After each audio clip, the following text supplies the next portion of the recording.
నమస్తే, welcome to Andhraprabha. నేను మనసు. ఢిల్లీ జంతర్ మంతర్ కేంద్రంగా భారీ ఉగ్ర కుట్ర భగ్నమైంది.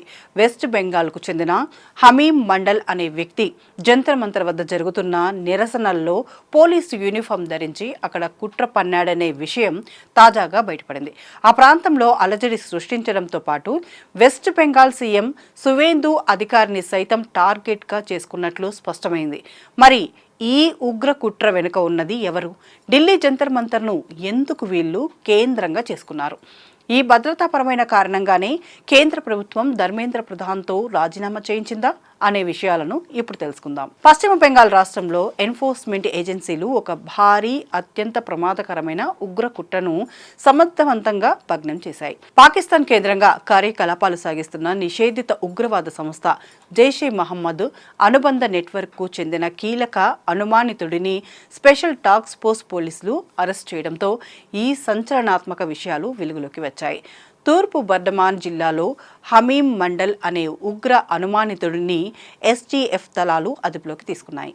ఈ అరెస్టు దేశ రాజధాని ఢిల్లీతో పాటు పశ్చిమ బెంగాల్ వ్యాప్తంగా పెద్ద ఎత్తున అల్లర్లు, హింసను సృష్టించేందుకు వేసిన బ్లూ ప్రింట్ బయటపడింది. ఎస్టీఎఫ్ అధికారులు వెల్లడించిన ప్రాథమిక సమాచారం ప్రకారం పాకిస్తాన్లోని తన హ్యాండ్లర్ల నుంచి హమీం మండల్కు నేరుగా ఆదేశాలు అందాయి.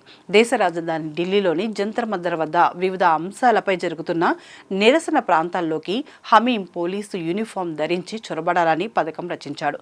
అక్కడ పోలీసుల వేషధారణలో ఉంటూనే అల్లర్లు సృష్టించడం, శాంతి భద్రతల సమస్యలను పెంచడం ద్వారా తీవ్ర ఉద్రిక్తతలకు దారి తీసేలా ప్లాన్ చేశారు. అంతటితో ఆగకుండా పశ్చిమ బెంగాల్ సీఎం సువేందు అధికారి కదలికలపై నిరంతరం నిఘా ఉంచాలని పాక్ హ్యాండ్లర్లు ఆదేశించినట్లు ఎస్టీఎఫ్ గుర్తించింది.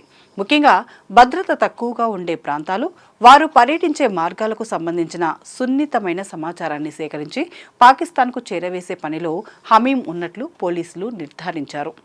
ఈ ఉగ్ర నెట్వర్క్ కేవలం ఒకే ప్రాంతానికి పరిమితం కాలేదు. డిజిటల్ సాక్ష్యాలు, సోషల్ మీడియా లింకుల ఆధారంగా జరిపిన విచారణలో హమీంబు ప్రియురాలు అర్పితా సర్కార్ పాత్ర సంచలనంగా మారింది. జార్ఖండ్లో ఉన్న అర్పితాను ఎస్టీఎఫ్ బృందాలు అరెస్ట్ చేసి విచారించాయి. ఆమె సోషల్ మీడియా ఖాతాలు, వాట్సాప్ చాటింగ్ను క్షుణ్ణంగా పరిశీలించగా పాకిస్తాన్కు చెందిన హ్యాండ్లర్లతో నిరంతరం సంబంధాలు ఉన్నట్లు ఖచ్చితమైన ఆధారాలు లభించాయి. రాజకీయ ప్రముఖులను లక్ష్యంగా చేసుకుని హనీ ట్రాప్ ద్వారా సమాచారం సేకరించడంలో ఆమె కీలక పాత్ర పోషించినట్లు తేలింది. రాష్ట్ర పశ్చిమ బెంగాల్ మంత్రి ఉమేష్ రాయ్ కుమారుడిని హనీ ట్రాప్లోకి దించి ఆపై కిడ్నాప్ చేసి భారీగా డబ్బు వసూలు చేయాలనేది వీరి తదుపరి ప్లాన్ అని విచారణలో తేలింది.